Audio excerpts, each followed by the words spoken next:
OTB Sports Golf Weekly with Now TV. Stream live football action with a Now TV Sky Sports Pass. Your sport on your terms.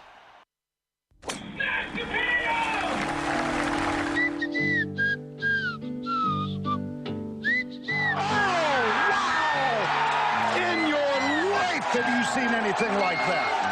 I'm a very confident front runner. I've caddied for 33 years, 145 wins now, and that's the best win I've ever had. I have no idea what you have. I don't know. How are we going to count all the shots? I can't keep track. Fuck! God damn it. I don't think he's pleased. Of course I would. That's a particularly stupid question. It's the Irish Open. Of course I want to play at the weekend. Or as he wants to play at the weekend. You're very welcome along to Golf Weekly. I am happy to say we are, as ever, here with thanks to Now TV, our good friends at Now TV, where you can stream all the sport you want. You can watch the golf. Obviously, we've got the Masters not so long away now. We've got Premier League, Serie A, EFL, and so on. It is your sport and your terms. We are very happy to have Now TV on board with us. Equally happy, if not more happy, to have Peter Lawrie from Spawell with us. Peter, hello. Hey, Joe. How you doing? Very good. And yourself? Great, good to have you with us. Nathan Murphy and Fionn Davenport have abandoned ship.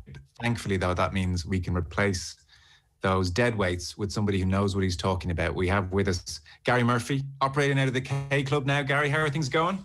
Things are going great, actually. Course is looking really well, considering all the rain and stuff we've had. But we've got a movie. That's going to come out next year, The Last Duel. They're all in situ in the hotel, so I'm coaching the crew at the weekend, so it's good fun. Okay, so a movie has been made and the crew are all hitched up in the Cake Hotel. Yeah. Any A-listers in there? Just myself, Joe, that's it. Loads of A-listers, yeah. No, it's great. They're good fun. Most of them are non-golfers, so it's been quite entertaining at the weekends, trying to help them with their game. Okay. Well, the COVID situation is looking very grim at the moment, so we'll see how long golf can continue. It seems to be one of the few activities that was given the go-ahead early, so we're hoping that can continue. But it's looking a bit grim, Peter, at the moment. It's not looking great, all right. I think we can go to level 4 and still play golf. Level 5, we're going to be wiped out. But it is one of the sports that you can play as an individual and you're not close to somebody. It's a non-really touch sport. So it's amazing the amount of people who have taken it up this year. All the manufacturers are completely out of stock of beginner sets. Anybody who's looking to buy a trolley, virtually impossible to get. So it's what COVID has, if anything, has been great for golf, but bad for everything else. Yeah. So I presume, Gary, you two had a lot of dinners down the years bitching about how terrible and how unlucky you were that day. Mostly from Tuesday to Saturday nights, yeah. Yeah, we did.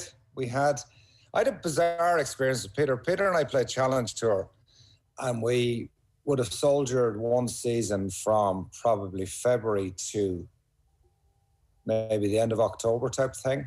And then the season would have started back up again the following February.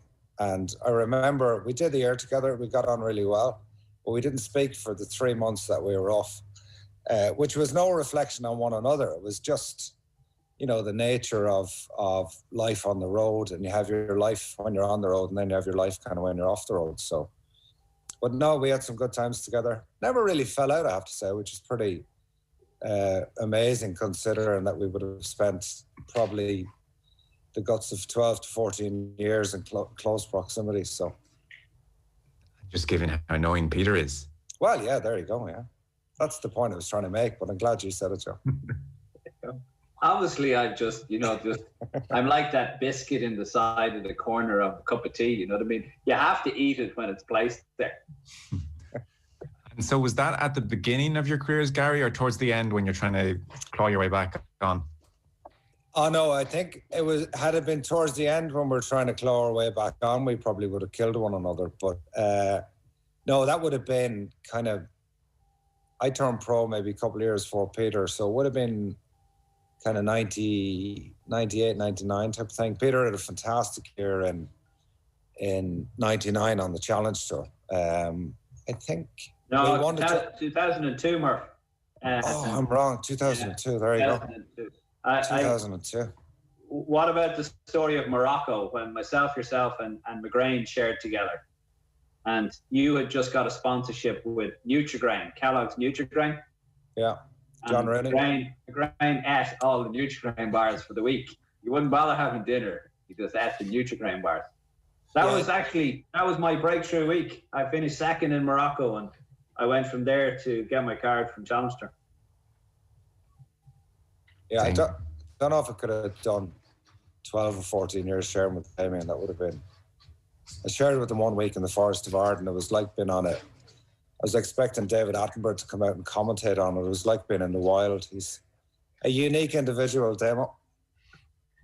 Well, he's been causing some trouble this week. We'll come on to that. So a few things going on. Well, quite a few different bobs going on that I'm going to throw at you and get your thoughts on. First of all, it caught my eye this week. So the Shriners Hospital for Children Open is on over in Vegas, and Bryson DeChambeau is there. So the driving range is 360 yards long, and Bryson dented a car past the driving range. So they've had to add on an extra 40 yards to the driving range for safety. And he won there in 2018. He's going to drive multiple par fours. And in the Pro-Am, apparently he didn't hit more than a 7-iron into any par 5 for his second. He said, I watched Happy Gilmore a little while ago. It's re-inspired me to try and hit it as far as possible. So this is the last time we're going to see him before Augusta. He's going to take a 4-week break. What jumped out at me, though, was Rory McIlroy on his Instagram is following suit in some ways and was belting the ball with his driver as far as he could and showing his highest ever swing speed. So this, Gary, is clearly the Bryson effect. Others are looking at this and saying, well, we got to follow suit. Even someone like Rory, who's probably never worried about distance once in his life. I think you'll always find that with pro golfers, Joe, they're like sheep, really. They kind of follow. It's normally coaches. This is unique in the sense that most guys would kind of latch on and go chasing down Chris Como and go, what have you done with this guy? I want to do that. But they almost seem to be just copying what they're seeing with Bryson. I'm astonished, really, that McIlroy has tried to get his speed up, because he doesn't need to, because he drives the ball so well. It would be more of someone like, say Peter or someone like me when we played that weren't overly long, trying to look for those 40 yards. But when you see someone who's in the top couple of percent of accuracy and distance trying to add to it, I was surprised at that, considering that's not the part of the game that he needs to improve on, really. Peter? I would agree with Gary in relation to golfers are like sheep. If somebody is doing something that is, let's say, making money and doing well, we all want to know what they're doing, how they're doing it, and can I do it?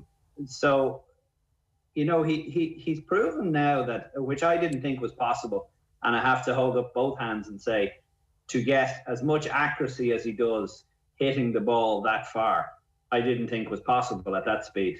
But he's proved me wrong. He's proved pretty much every commentator wrong out there.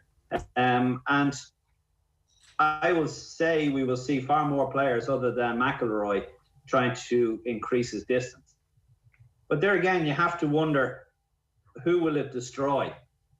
Matteo Manacero came out of the blocks at 17 years of age and won Wentworth, which is on this week, BMW Championship. And he hit us he was quite short, but he was deadly accurate. Great putter, great short game, very young guy.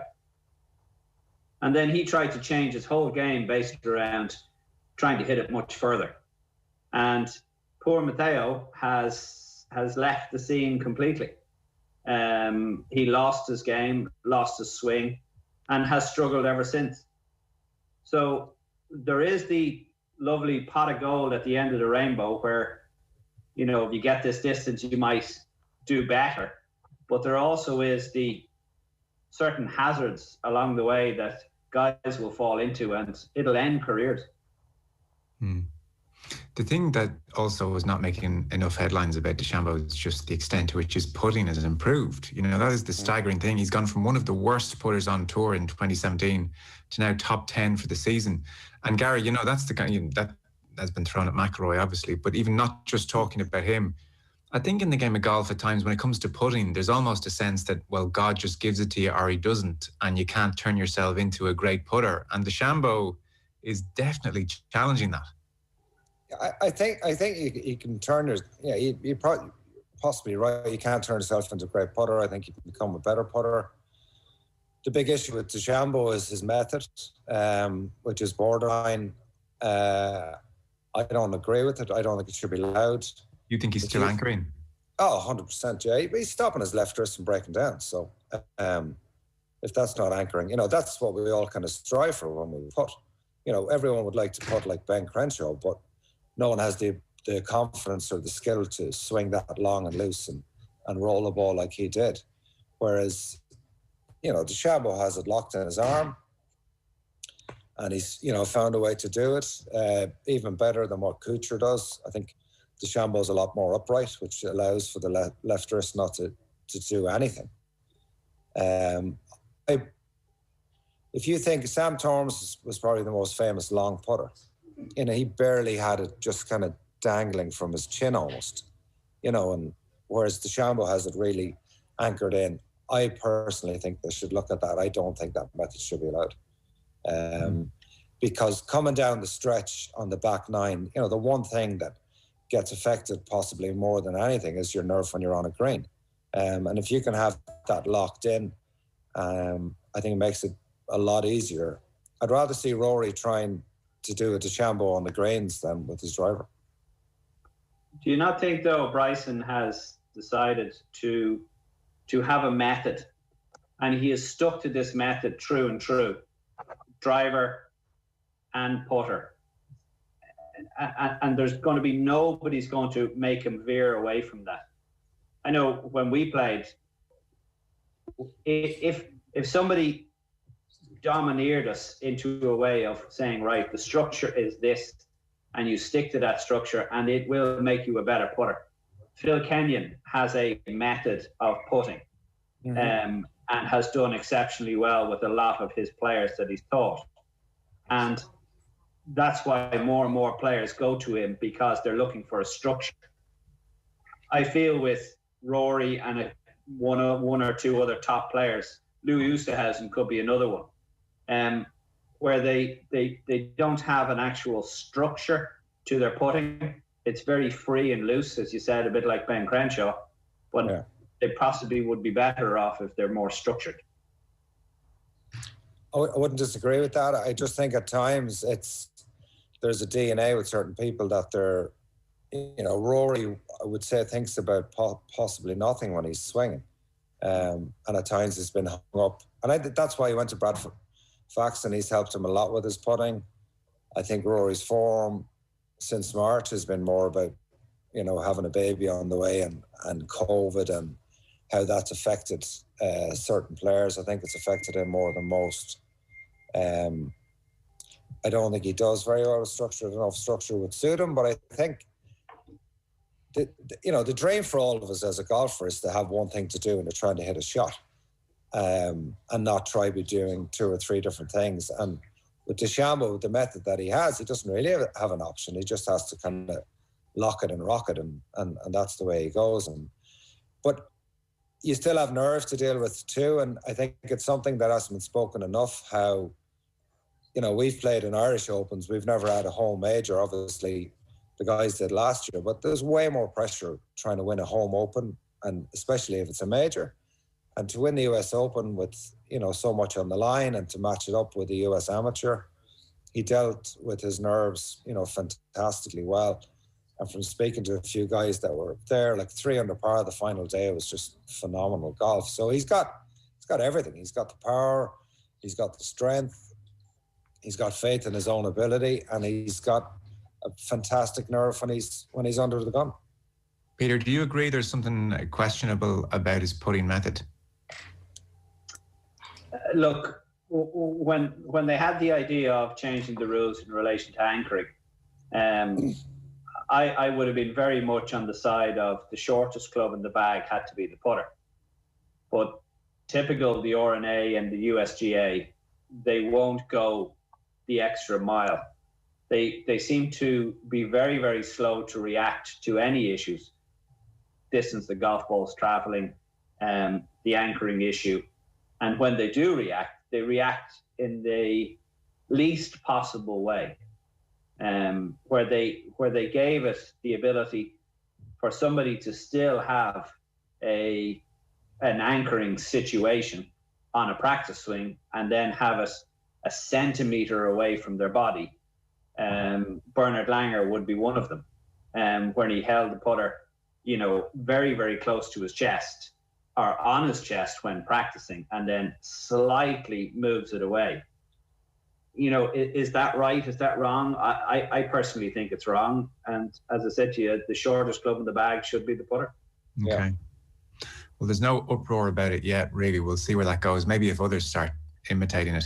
By the way, I was listening to Jordan Spieth. He was being interviewed by Colt Knost, and it's just this very interesting point. He was talking about DeChambeau, and he was saying that it was at the tournament in Boston a while back. Himself and Justin Thomas and Rory McIlroy were having lunch, and DeChambeau came up on the TV screen hitting his shots, and the usual kind of DeChambeau stuff at the moment. And he said they kind of said to each other, he has to lose the Masters before any of us can win it, which was an amazing thing for Spieth to say, especially around Augusta.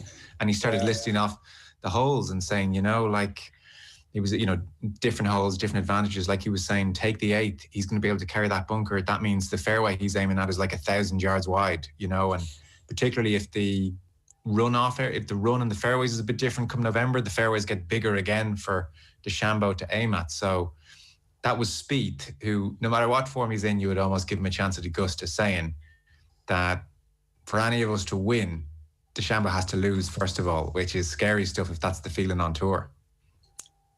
I would think it's the mind game starting, Joe, to be honest. Would you put the pressure on him?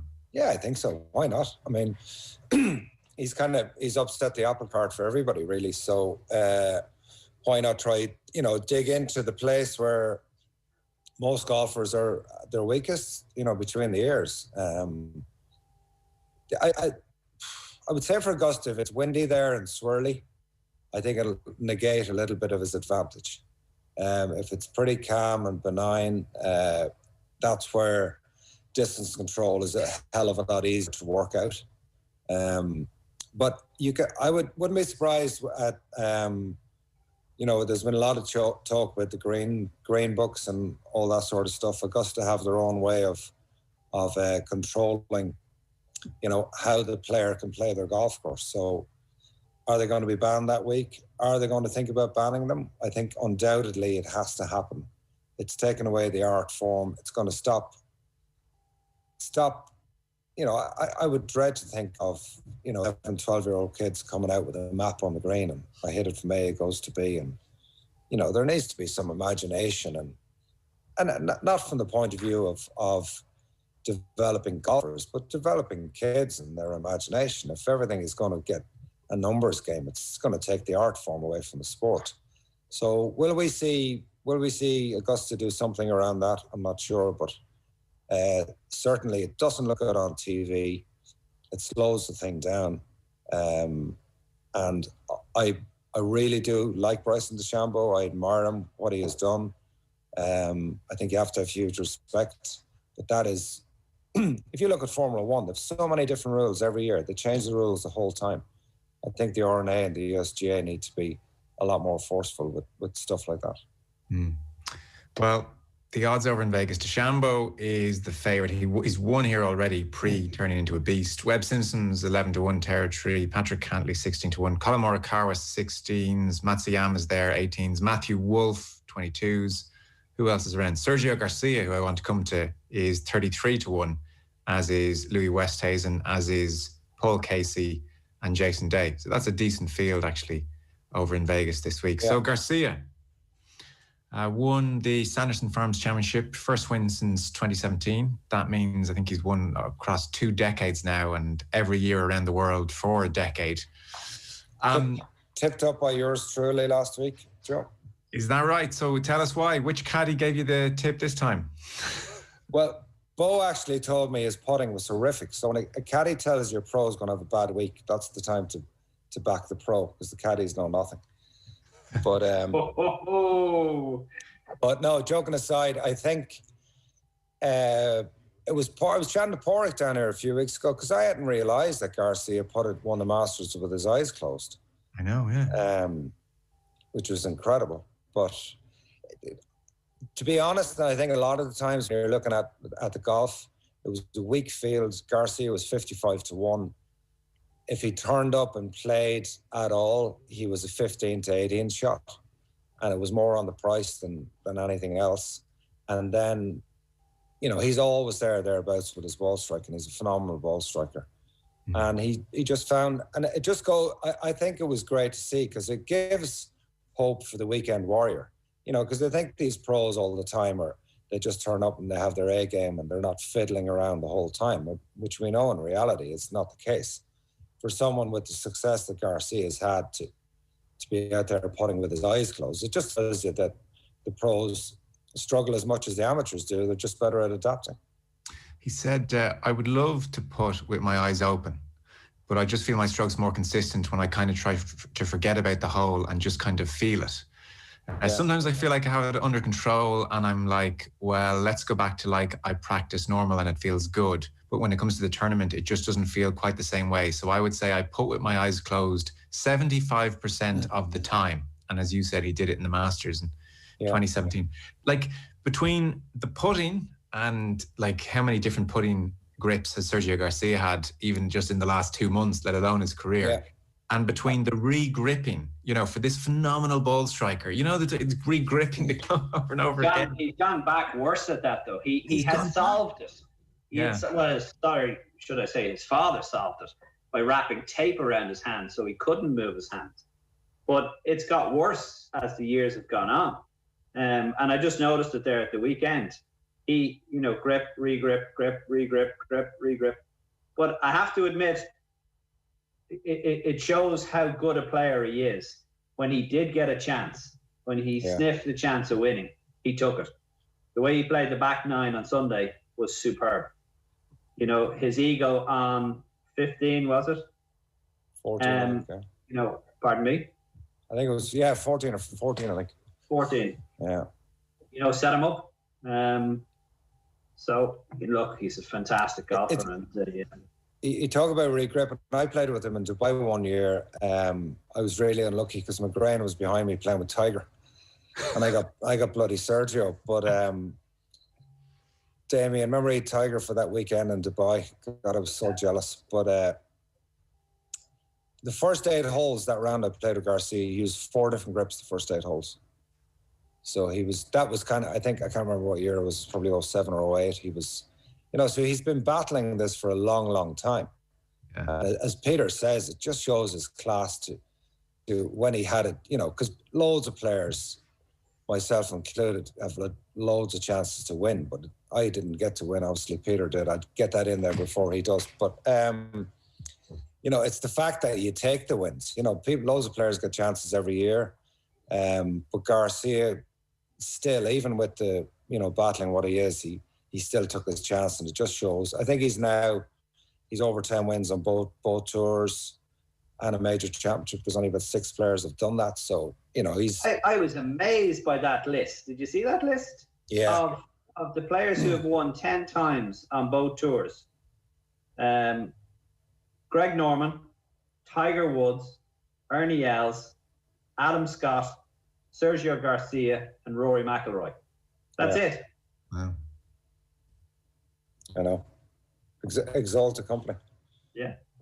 What's he like to play with, Gary? Because I think he'd leave people feeling a bit cold in some ways. There's a petulance to him sometimes, or a self-centered to him sometimes. To be honest. Yeah, there is. It's a bit of the Mick McCarthy, Roy Keane, because obviously he had a showdown with Harrington, so everyone on this island's going to shout for Paddy over Garcia. But he was he was fine. It was funny actually. The first hole we played, because the place was like a zoo, because McGrain and Tiger, more so Tiger, were in the game behind. But So it was just like a zoo, and I was quite nervous, and it was my honour. And I had played with him about 6 or 7 years previous when he was just a kid, but I was quite nervous playing. But I was really excited to see how his game had improved, and especially his ball striking. And I hit it up the middle on the first, and then he hits this horrific block way right into the munchies, well, heavy rough, and then proceeded to hit that about 25 yards right of the green. I hit a lovely second shot to about 12 feet, and he holds the pitch. So I'm there looking at his ball striking, and he was all over the place the first hole. But no, he was good to play with. He was fine. He was very professional. He's courteous to you if you played well, and he was quite chatty. And I've kind of always been a fan of Sergio's. I think his behaviour has been questionable a couple of times. I think he does get in his own way a little bit, but that's his nature. You know, he's Spanish, he's emotional. You kind of, I think it's a little unfair to be too critical about him, but he has been a little bit petulant. But you see that too with John Ram. I think it's just the Spanish blood coming through, really. But an amazing player, and like that list that Peter read out there. I mean, it's a who's who of modern day golf. And so give us a sense of the ball striking, because unfortunately, well, shot tracer to an extent helps, but it's really hard to appreciate or differentiate on TV, you know? Well, I actually changed the shafts of my clubs after I played with Garcia, because I was a decent ball striker, but I was more of a swinger. I didn't really crush it or compress it. And I was using rifle shaft 6.5s. And as I was walking around, I had a look at Sergio's clubs, and he had the same shafts.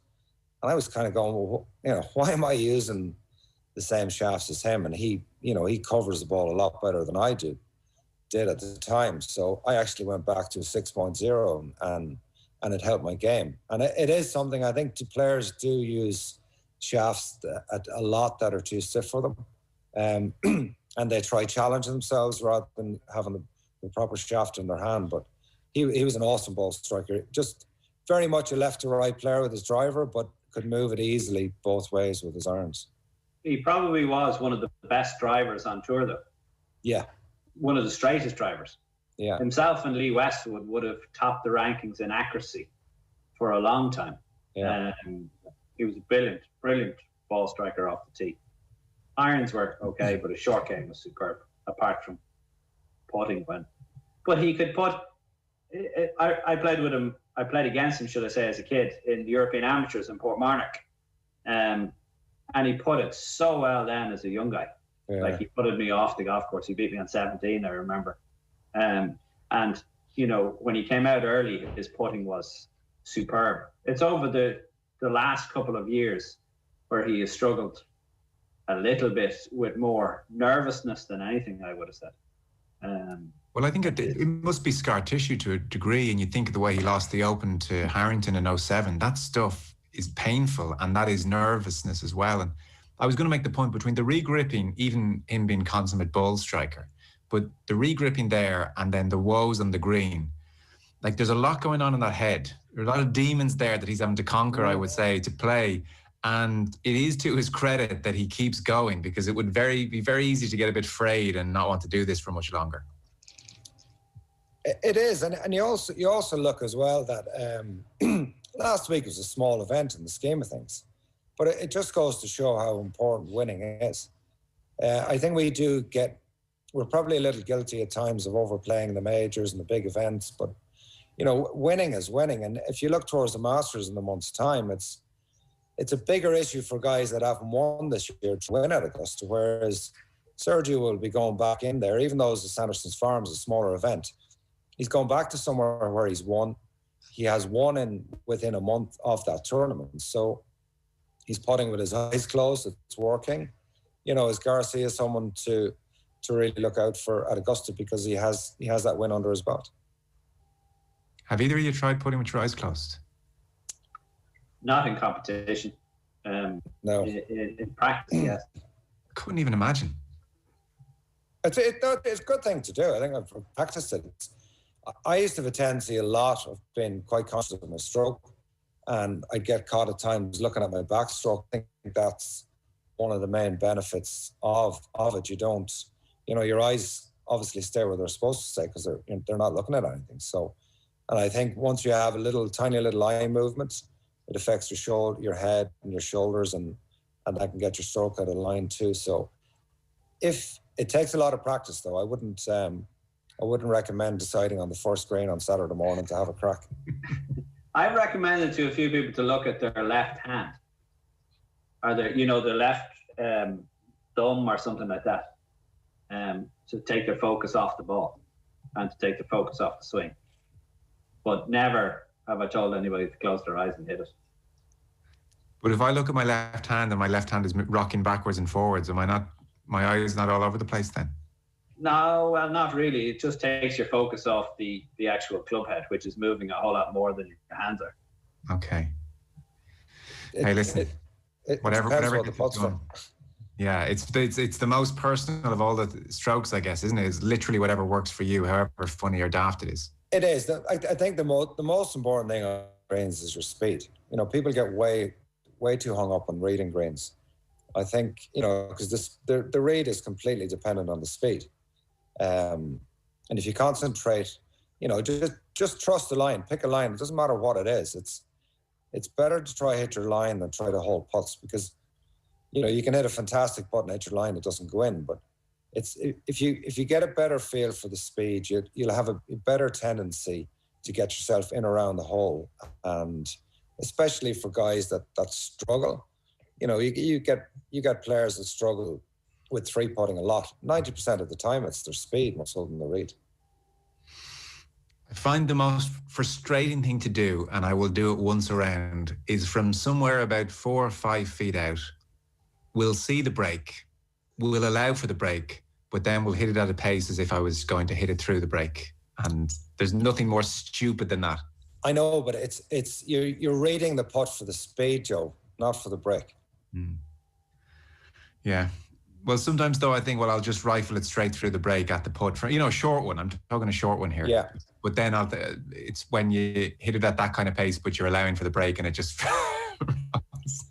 rolls 4 feet by. Yeah, good thing on the short one is just look at the ball and then look at the back of the hole for 5 seconds, back to the ball and just beat it at the back of the hole. Would you do that and almost hit it through the break from that kind of pace? Yeah, I did that a lot as an amateur. I was a much better putter as an amateur than I was as a pro, because I had a bizarre technique. I used to take it back with my left hand and through my right, depending on the break. And I putted fantastically as a kid. And then I went to college in America, and some numpty told me that I had to use my shoulders. And then the bigger numpty listened to him. And unfortunately, it didn't help me putting. Oh dear. We'll get him on the line sometimes. We'll have a reunion and we can talk about it. So Wentworth, Lowry is there, Harrington is there, G-Mac is there. Lowry's obviously off the back of a 9-week stint on the PGA Tour, played Gorham Castle, utterly wrecked, but he's back now at Wentworth, has taken a little break and has a brilliant record there, as we know. So in the last 7 years, he has only once finished below 12th. And obviously there was that time with McIlroy in 2014, bunch of top 10s. So he's there. And then the Mad Hatter himself, Harrington, shows up at Scotland, almost misses the cut, but for like an insane sand save, ball above his feet, and, stitches it to a foot, and then has a top 10. So, I mean, if you can analyse that man, good luck to you. I can't make sense of him. Peter, you can go first in this one. Yeah, look, we all know Pádraig is Pádraig. He actually got lucky enough on the Saturday morning. He got out, before the horrible conditions, and got himself up the leaderboard, which really, really helped. And then Sunday, he just knuckled down and played really, really good golf in tough conditions. So, but Pádraig is used to playing in bad conditions. It's funny enough, it's amazing to hear the guys whinging on about playing in bad conditions. And as us pros, we kind of get a little bit spoilt in a way, because the tournaments follow the sun and we don't really play in bad weather. And then when we have to play in bad weather, then it's like a shock to the system. While amateurs in general, they play in bad conditions 80% of the time. And then 20% of the time they have the short sleeves on and the shorts. And then they can't play at all because they can't understand, I've got so much freedom. it works reverse for the pros. So you get a couple of guys who can play in bad conditions. My namesake, Paul Lowry, was brilliant at it. Every time he put on a jacket, he'd play great golf. Every time the jacket was off, he'd struggle a little bit. It was just his kind of comfort zone. And Pádraig is a little bit like that. He'll play, and it won't bother him to play in crappy conditions and be able to hit different shots and chip and putt. And that's what he's been pretty much doing for the last 6 months, is chipping and putting in the back garden. So it's good for his confidence, to be honest with you, to finish, a top 10, or he finished top 10, didn't he? Yeah. Tighten up 9th, yeah. So which is great for his confidence, and especially coming into Wentworth, where religiously he hated Wentworth because of the greens.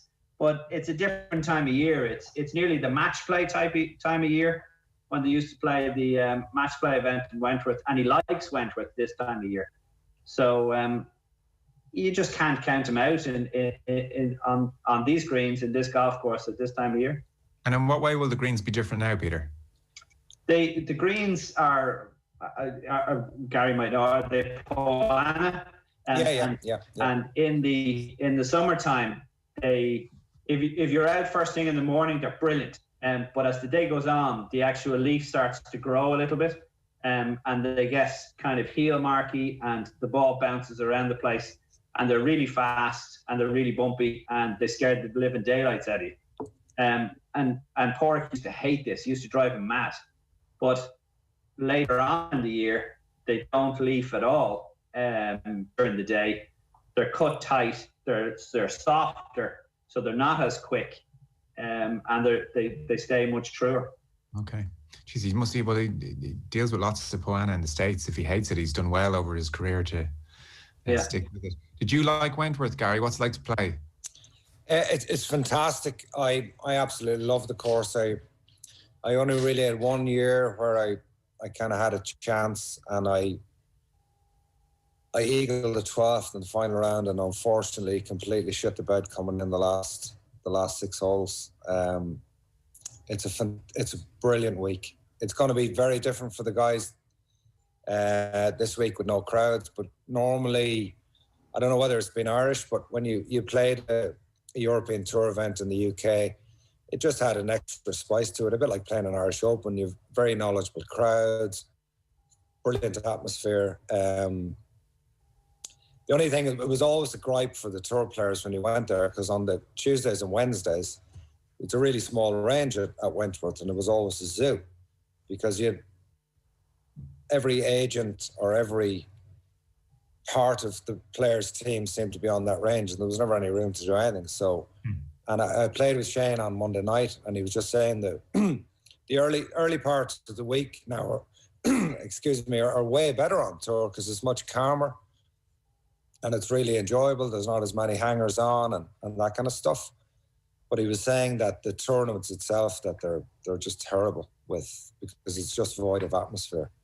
But yeah, it'll be different for the guys this week, because that atmosphere won't be there, and it's a special atmosphere. The British galleries are brilliant. They're lads drinking a few pints, having a bit of crack, the fish and chips, and and we grew up watching. That was the only golf we really saw when we were kids growing up. So obviously the younger generation of our saturation point with golf, but I always felt, and when I played in the UK, it just felt a little bit better and a little bit different. You mentioned knowledgeable crowds there. I would imagine it's such a nice thing to play in front of a knowledgeable crowd who are tuned in to what you're doing. Oh, it's huge. It really is, because now I never played on the PGA Tour, but just from watching it, a lot of the time there's just screaming and bawling because guys want to get their voice out there, but they really do. You can hit, let's say an example, on the third hole in Wentworth, which is probably one of the hardest holes in the course. You hit it in there to 40 or 50 feet and you'll get a really good round of applause, because they appreciate that's a proper golf shot. And just stuff like that. And you can get a good feed and indication from the crowd. And we all know, playing sport in front of a crowd is the best thing you can do. It's the easiest way to play. I really feel for some of the rookies on tour now, Joe, who are, even playing this week and not getting to experience and you saw it last week, such a huge event. The Scottish Open is a historic event on the calendar. They were finally playing for some, heavy money, and just nobody out there watching it. But Wentworth was always one, no matter what group you were in, there was somebody there to watch it. And could be 5 or 6 deep. Yeah. Because Wentworth's like a bit like the Masters. People come along and they're local, they drive in, they park their bench and their seat and their cups of tea and whatever else on the side of the green, and they watch the whole groups coming through. And they'll be able to know what's a good shot, what's a bad shot, if such and such missed it right, or, he's going to miss it right here because nobody sees this break. It was always a fantastic week. And unlike Murph, I used to love the range on a Wednesday or a Tuesday, because you used to talk to everybody. You used to get all the information. I used to suck all the information out of everybody. When you say information, you mean gossip? Gossip, absolutely. Used to love the gossip. And also, all the manufacturers used to bring out most of their new stuff at Wentworth. I don't know remember this one, Murph? This guy turned up on the putting green. You used to have all these new putters arrive in Wentworth. They might be in their testing phases or prototypes or whatever else. Remember the glass putter? Yes. So this guy came out with a glass putter. And I think he had maybe 10, 15 of them. He had them approved through the R&A. Did you use one that week, Gary? I used one in 03 for that season, and because I used it a few weeks later in Loch Lomond, which was my biggest finish, or not biggest finish, but biggest check on tour. And I had a great season, made it to the Tour Championship at the end of the year, and it cracked on my honeymoon. Wow. So it's all Elaine's fault. Nothing to do with me. But as I said to you, Joe, these things, they come out and they're never seen anywhere else. So you get your first chance to see everything at Wentworth.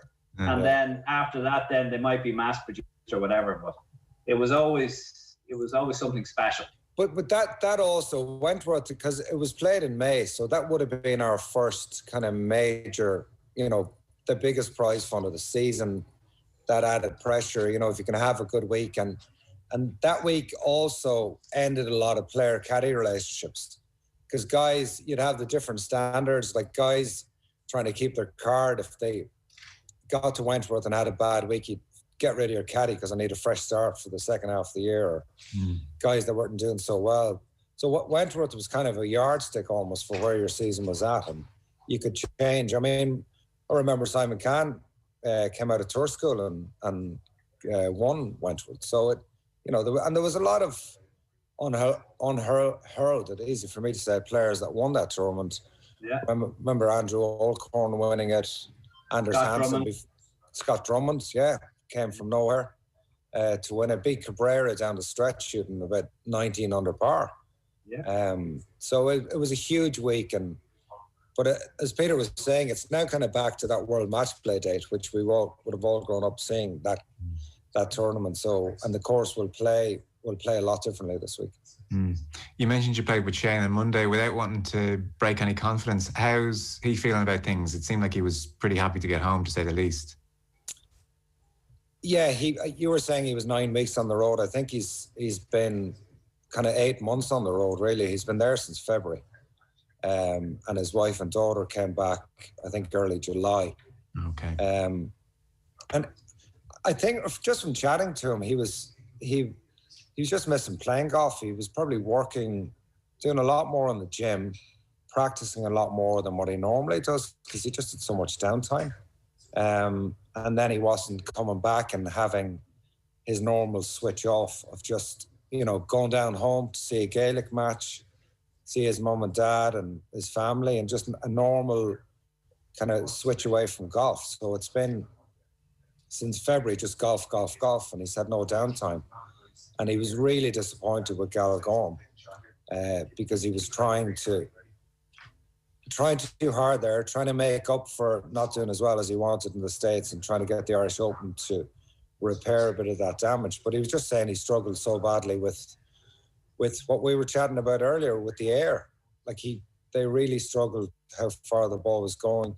He couldn't believe how long it was playing compared to what he'd been used to in the States. And he got in there Wednesday and he just didn't really have time to recalibrate and get done. And then he was trying too hard.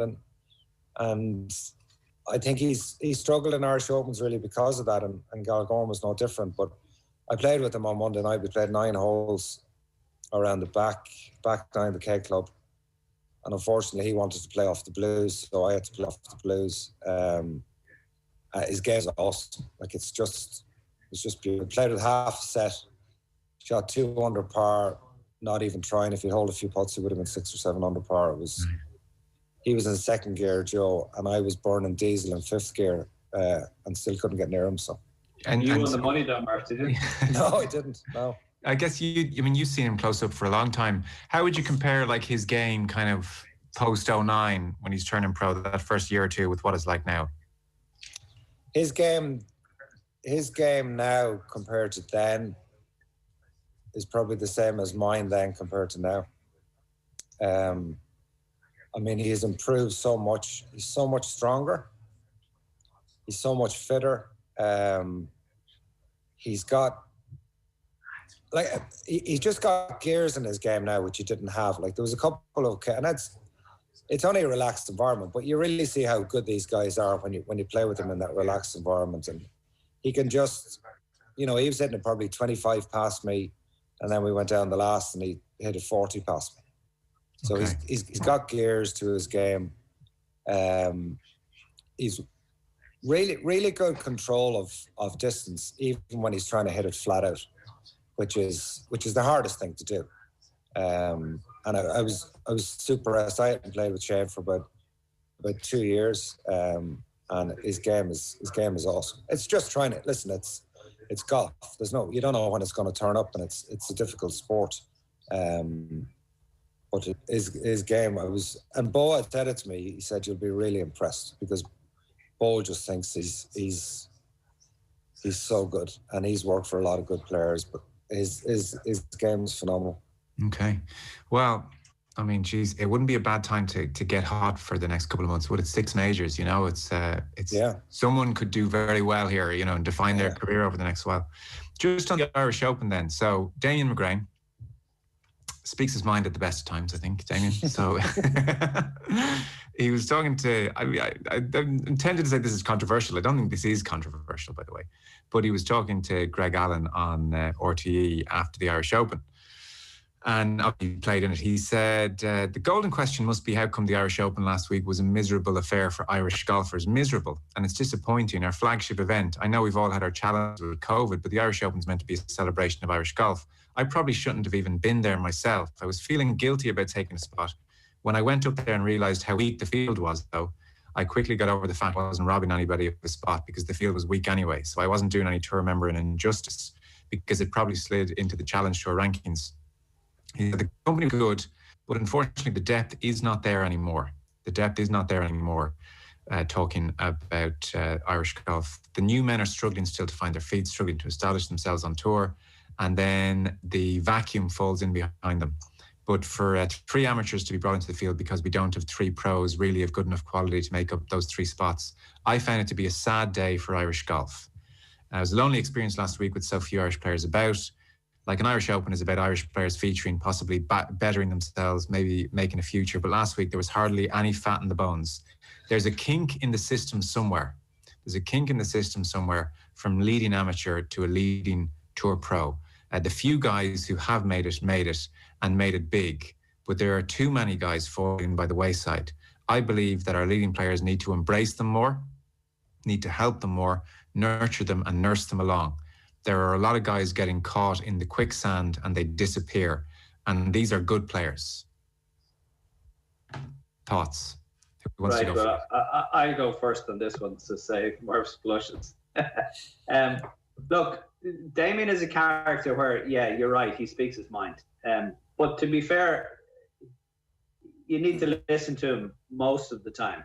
You can pick out 1 or 2 things that he probably goes on with, and he probably goes off on a bit of a tangent sometimes in relation to the 3 amateurs that were in the field deserved to be in the field. We had some serious amateurs there. One had won the World Amateur, one had won the British Amateur. British Amateur. So it absolutely deserves to be in the field. Well, if James Sugru was at the US, he can play at Galgorm Castle, I think. Yeah. And totally deserves to be in the field. In relation to when he talks about there's a gap there, there is a gap there, and there always has been a gap between your top amateur and your being successful as a professional. And people do get caught in that vacuum and get sucked into quicksand, as they say. When I turned pro, I gave myself 5 years. That was my master plan. And only on the 5th year did I make it. Did I crawl out of this, playing mini tours around the world, playing Challenge Tour, playing Euro Pro, playing all these different things to try and get onto the tour. And I was lucky enough to be funded by Team Ireland and the Irish Sports Council and whatever else. So it wasn't, I'm not saying money was an issue, but you had to fight for every penny that you got, and then you had to fight not to spend any penny, you know what I mean, going forward. But it was tough mentally more than anything else, and you did need support. And I was lucky enough, I got support and I got help. I was able to phone up Porrick or Gary at the time, who was just ahead of me, and seek advice and get that little bit of help.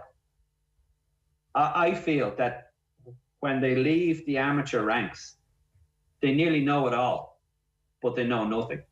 And they nearly know too much to ask the right questions to get the right answers. Peter, how many young pros in the last 5 years have phoned you up for advice? Maybe one or two have come to me, but in general, very, very few. I think that's a big issue as well. And and to be honest with you, Gary, I have put it out there many times. If anybody wants to phone me up and have a cup of tea and meet with me, no problem. I'd be delighted to help. I reached out to, and I'm not breaking any confidence here, I reached out to Paul Dunn when he was heading off to tour school only recently. Sorry, I reached out to him when he was going to play his last tournament in Australia to try and keep his card. And I was told, I'm grand, thanks. But I'd been there, I'd done it, I had known what it's like. God, I put myself through torture. I remember flying down to Australia. I had Ronnie Corbett on the bag, which was probably a mistake. But I needed to finish top 20 to keep my card. And I remember being in the hotel room most nights, and I'd just be in absolute floods of tears because I wasn't able for the pressure. I wasn't, and I had been on tour for 13 years at the time. Yeah. But I knew there was something disappearing, you know what I mean? And support, other than family, that was it. But these guys need support. These guys need more than €100 in their back pocket or a couple of grand in their back pocket. They need to be shown the way. I think the problem with it is that we've had probably 5 or 6 pros in the last few years that have, had really good amateur careers. And it needs to be said too, there's a lot of kids turning pro that shouldn't be turning pro. They're just not good enough, and they'll never be good enough.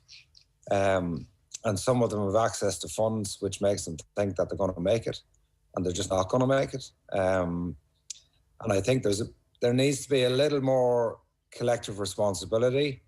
And I remember chatting to Pat Finn about this, who's recently stepping down as the CEO of the GUI. And Pat made a point to me that I completely agree with. You get some kids coming through and they'll win, for argument's sake, the South and the East and maybe the Irish Amateur for 1 year, and off they go to tour school, they're going to be a pro. And it's the guys that are winning year on, year out for 2 or 3 or maybe 4 years as an amateur. I know they're turning pro a lot younger, but it's the guys that are dominating are the ones that when they actually do turn pro are more successful. That's why I think the American system is better. Go to college for 4 years in the States. Number one, get your degree, but play against the best players in the world. As we saw at Carton House in 2018, you know, at the Eisenhower, the World Amateur Championship, look at players that have come out of that. I think we've had 8 or 9 tournament wins. We've had Morikawa win a major from that field. So that's the elite level. But I think it's different now. When we were turning pro, we had fortunate enough to have maybe 3 or 4 years as an amateur at the top level and then decide. But there's a lot of them doing it too quickly now. But the problem is they sign with a management company and there's no real management companies that have any proper interest in these players, you know, and they just get absolutely thrown to the wolves straight away. A lot of them, and we've seen some good players. Like it's not that long ago we had 5 guys in the Walker Cup team, and there's not, off the top of my head, there's Paul Dunn, Jack Hume, Gary Hurley, Cormac Sharvin, Gavin Moynihan. So that's 5 years ago. There's not one of them with full status now on the European Tour. So that's 5 years later. Now Paul Dunn has won a tournament in unbelievable fashion to hose down Rory McIlroy to win the British Masters, which was a huge event. But of those 5 players, none of them have really soldiered on. I know Paul has been unlucky with injuries, but when Gavin Moynihan, hugely talented, they're all hugely talented. Jack Hume doesn't play anymore. You know, but Gary Hurley, hugely talented. So there's something, the kind of same thing seems to be happening to all of them. And are the GUI looking after them too well? Are they too pampered? Do they not have a skin on them when they turn pro? That's possibly the case. But I think the big problem is the management company, where it's the glamour of signing with, not to name any companies, because that's unfair to do that, but to sign with certain companies, and they're all mad keen on getting a contract here, getting a contract there, rather than, you know, I need to improve my game. I need to keep doing what I'm doing, but I need to improve my game. And I think they get hung up on that. And I've probably, the same as Peter, I've had very few young pros, you know, call me for advice. And it's not that I have all the answers, which I certainly don't, but at least I've been there and I've kind of lived it, and I can see a lot of the pitfalls. I remember I was down in Mount Wolseley a couple of years ago, the Challenge Tour event, and just 3 or 4 of them running around like absolute headless chickens. And the thing to understand as well, like there is a golfing class between being a top amateur and being on the Euro Pro Tour. And there's a golfing class between the Euro Pro and the Challenge Tour, and the Challenge Tour and the main tour. So it is a stepping stone, and Peter was 100% right in giving himself a 5-year plan. But when Peter had that 5-year plan, he was still improving every year. You know, and with a crescendo of winning the Tour Championship on the Challenge Tour and going on to the Tour and finishing 57th, I think, his first full year on tour. So that's serious progression. But we're not seeing that progression from the players coming through. Team Ireland do a fantastic job, as they did when Peter and I were coming through. But they're funding these kids. There needs to be a lot more supports in place from a management side. But who wants to pick up the baton? Nobody does at the moment. I tried it a little bit. That's a very difficult space, and I really feel for these kids at the moment, because with COVID, that space has been made even more difficult from a sponsorship point of view. I think Damien was a little harsh in what he said, because historically at an Irish Open, kids have had a good season, you know, or have shown some form to get an invite, and they're moving into an Irish Open with a bit of confidence, where that wasn't really the case this year. You know, Cormac did really well last year. Robin Dawson did really well last year in Hinch at a proper Irish Open with the packed house, playing for €7 million or dollars. And they performed well, but Cormac hasn't soldiered on this year. He's got a full card.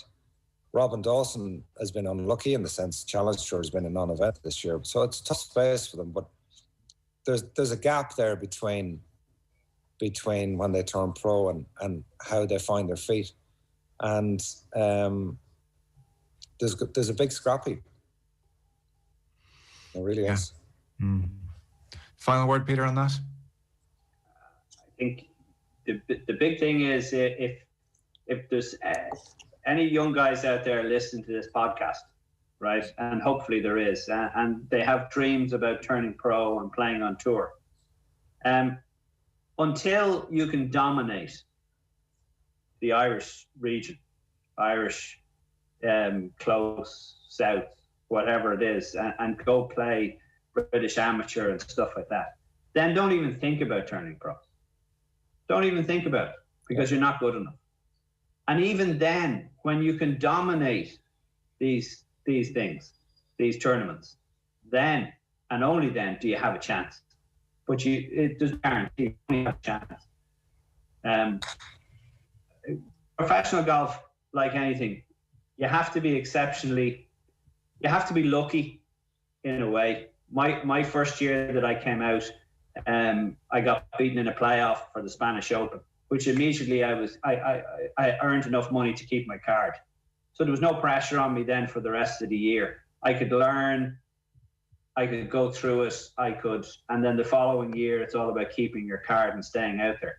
It's nearly harder to get out there than to lose your card, if you know what I mean, because you have so many opportunities. The young guys coming up now have very limited opportunities to get a tour card, and for that tour card to be any good. It's amazing to see the celebrations for guys who get a tour card or go to tour school and get a tour card. And it's useless. They might as well have the winning lottery numbers, but with one number missing. Yeah. It doesn't guarantee them any. It doesn't guarantee them any tournaments. And the way the European Tour is going now, and I know you had this discussion last week with who was on last week, the Telegraph? James Corrigan. And he made a very good point. The European Tour is going to be swallowed up by this new group, for sure. Absolutely, 100%. And it's actually not Saudi money. It's actually an American fund is going to take it over. And there'll be fewer and fewer chances for the young guys now to come on and play.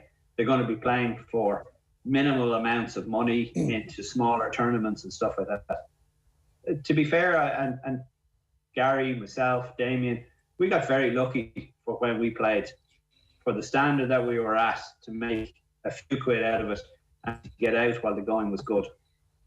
The tour is going to have to regroup again and nearly start over because of what has happened. I think it's a really tough space for these guys, and it's important as well not to see age as a deterrent. Like, these guys they're fit, they're strong. You know, the new, a guy can still in his 30s get out on tour and do well and have a good 10 years out of it. Don't think just because you're 24 or 25 that you're too old. And my advice would be to some of our top amateurs, and there's one guy in particular, Keelan Rafferty, who's a fantastic player, and I feel for him because he was an absolute standout last year and was kind of, ready to go turn pro. He's shooting some really low numbers, which is always a good sign. I would never get too hung up on guys winning match play events, but he's putting low numbers up, and he's just in no man's land this year. But it doesn't matter. He's gone to Maynooth. He's got educated. That's the most important thing, first and foremost. But, try just see it as an opportunity. Don't see it as, oh my God, there's nothing for me next year. Go out and try dominate the amateur scene and take it from there and look forward. But if you truly believe in yourself, the place to go is the States. And if that means you have to get on a mini tour and work your way up, we all have to do that. But that is the place to go. Well, look, Gary, I'm 35 and I've just got down to single figures. I'm going to call you after this and we might try and map out the next 10 years. I believe in myself. No one has the belief in themselves that I have. Trust me, Gary, all I can say is when the phone rings and he's looking for a lesson, delete it. Then delete the number. Peter Lawrie almost set me back 2 years and then 1 15-minute lesson. That's all I want to say about that. He doesn't take advice very well, Gary. Peter couldn't teach a dog how to bark. I can vouch for that. So before we wrap up, I should just mention the KPMG PGA Women's Major on this week. Yes. So I presume Sky will be carrying that. And increasingly, I'm preferring to watch the women golfers. Mel Reid won on the PGA Tour, the LPGA Tour last week. So this seems like it's going to be interesting because they're following suit in terms of distance. It's a beast, said Reid of the course they're playing. Probably the toughest golf course I've played. If the guys were playing it here, it would be the equivalent of 10,000 yards. Christy Kerr said, we're calling it the lumber yard right now because of the amount of woods that we'll be playing. Danielle Kang said monstrous. And Inbee Park said she won't be reaching certainly 2 of the par 4s if the wind is up in 2 shots. She won't reach them in 2. So it seems like they're saying to the women, get longer. I don't know. I mean, we'll have to see if it plays out that way. Yeah, I think it's the wrong way to go for women's golf. If you look at their last major, it was sensational viewing on the Sunday night. I mean, their game is built on accuracy. I wouldn't agree with setting up a course like that. You're knocking out 80% of the field straight away.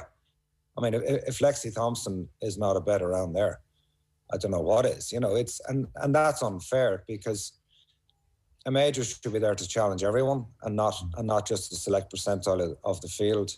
But I agree with you, Joe. The women's golf has been sensational the last few weeks.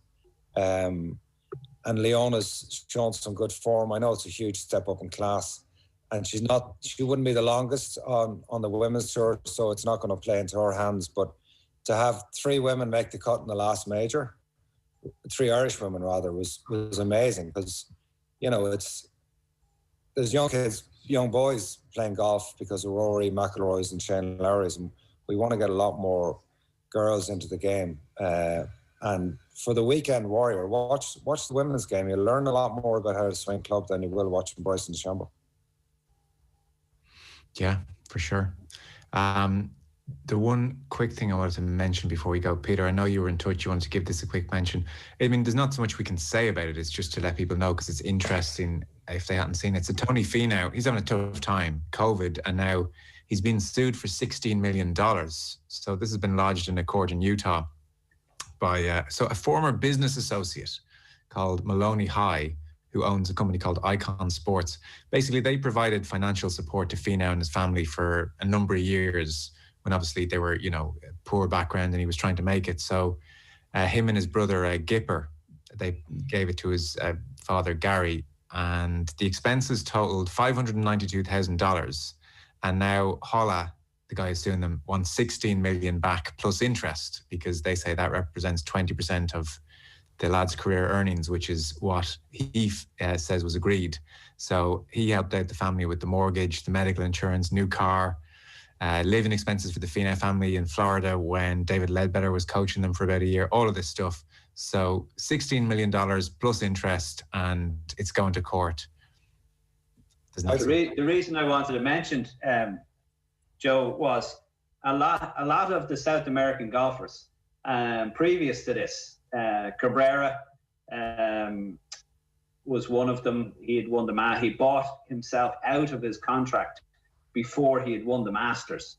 And he isn't the only one that has been funded by these kind of syndicates in South America who support young golfers coming through.